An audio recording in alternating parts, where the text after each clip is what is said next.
वहीं उत्तर प्रदेश के ADG law and order Arun Kumar से खास बातचीत की हमारे संवाददाता ज्ञानेंद्र शुक्ल ने।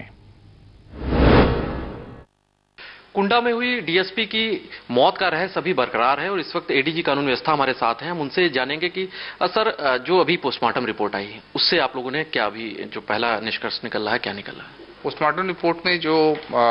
इंजरी है उसके बारे में डिस्क्रिप्शन है, जिसमें कि जो प्रधान जी की मौत हुई है उसमें यह है कि 315 बोर का इस्तेमाल हुआ है और 315 बोर की राइफल भी हो सकती है या मतलब कोई अवैध तमंचा भी हो सकता है। और जो क्षेत्राधिकारी हैं उनको एक बुलेट जो है वो लगी है जो पीछे से इंटर करके और उनके आगे से निकल गई है और वाइटल ऑर्गन को पंक्चर करते हुए, उसमें बुलेट मिला नहीं है। तो वो एस्टैब्लिश नहीं हो पा रहा है कि एग्जैक्टली कौन सा है और वहाँ पे उसकी तलाशी जो है वो आज की गई है। और जो प्रधान जी के भाई मरे हैं उनको 12 बोर के जो है वो छर्रे लगे हैं जिससे उनकी मृत्यु हुई है। तो ये आर्म्स जो यूज हुआ है वो उसकी जानकारी जो है वो पोस्टमार्टम रिपोर्ट्स मिली है। सर, जो पुलिस वाले उस वक्त मौजूद थे उनके साथ थे या पहले से भी जो इंस्पेक्टर वगैरह थे उनसे जो पूछताछ हुई उन्होंने क्या बताया कि जो घटनाक्रम क्या रहा था? घटनाक्रम के बारे में ये था कि जो पहली हत्या है 6:30 पौने 7 के आसपास प्रधान जी की हुई थी, उसके बाद बॉडी को ले जाया गया था कुंडा और वहां से फिर डेथ डिक्लेयर करने के बाद उनको फिर गांव में वापस लाए और उस टाइम में फिर बातचीत हो ही रही थी क्रिमेशन वगैरह कैसे होगा। तब तक इनके काफी समर्थक लोग आ गए और उनके लोगों ने जो है में से कुछ लोगों ने ये कहा कि ये जो है पाल लोग नहीं करा सकते हैं और ये जो है गुड्डू सिंह ने कराया होगा। तो उसके बाद जो है वो ये लोग उत्तेजित होकर उधर जाने लगे और फिर उसने जो है वो फोर्स के लिए सीओ साहब को कहा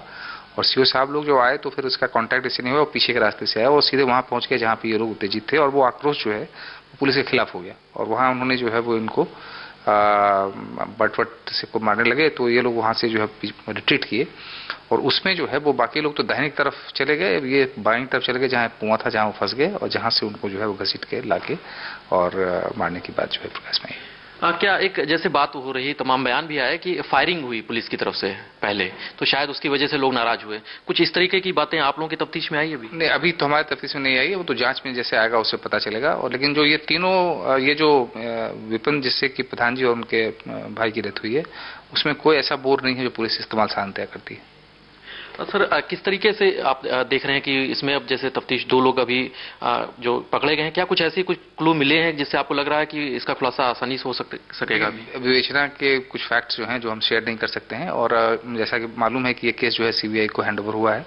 तो जब सीबीआई को हैंडओवर हुआ है तो नेचुरली जो है वो आगे की विवेचना सीबीआई द्वारा की जाएगी। आपसे लगातार एक सवाल कई मौकों पर पूछा जा चुका है और हम भी एक बार जानना चाहेंगे कि राजा भैया की जैसे नाम आ रहा है 120B के तहत, उनको तहरीर में बताया गया, मुकदमा दर्ज हुआ है, क्या पूछताछ अभी होगी? कुछ इस तरीके की कोई तैयारी आप लोगों ने की है? देखिए, ऐसा है कि वो जो है ना क्रिमिनल कॉन्स्पिरेसी है और क्रिमिनल कॉन्स्पिरेसी में पहले क्राइम वर्कआउट के बारे में जब हम कंफर्म हो लेंगे तभी उसके आगे जाएंगे। तो उसी हिसाब से पहले जो क्राइम हुआ है, किसने मारा है, उन सारी चीजों को डिसाइफर किया जा रहा है और वो होते ही जैसे जितने साक्ष्य आएंगे उस हिसाब से कार्रवाई होगी। ये बड़ा हाई प्रोफाइल मामला है, तो ऐसे में क्या आपकी तरफ से क्या आपको लगता है कि जनता भी जानना चाहेगी कि क्या कहीं कोई ऐसा दबाव तो नहीं कि पुलिस पूरी तरीके से स्वतंत्र होकर काम कर रही है, या कहीं कोई ऐसा दबाव तो नहीं कि हाई प्रोफाइल मामलों में अक्सर ही लोगों को लगता है कि कहीं कुछ गड़बड़ी हो सकती है या कुछ दबाव हो सकता है? अच्छा, आपको ऐसा नहीं लगता है कि जो उन्होंने तहरीर दी उस तहरीर को जो है वो FIR कायम हो जाना,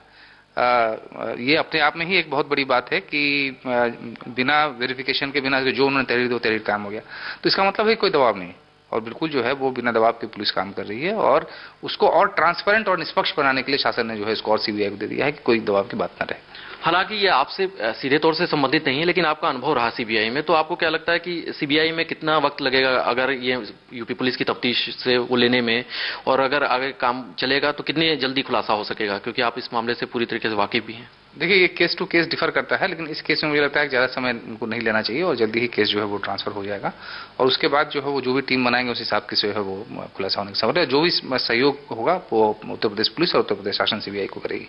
बिल्कुल सारा सहयोग करेगी, सीबीआई जांच होगी और फिलहाल जो यूपी पुलिस की जांच हो रही है वो एडीजी का कहना है कि मुकम्मल कार्रवाई की जा रही है और जो भी इसमें सही फैक्ट होंगे, जो भी दोषी होंगे उनके खिलाफ कार्रवाई की जाएगी। कैमरा पर्सन जितेश के साथ ज्ञानेंद्र शुक्ल, P7 न्यूज, लखनऊ।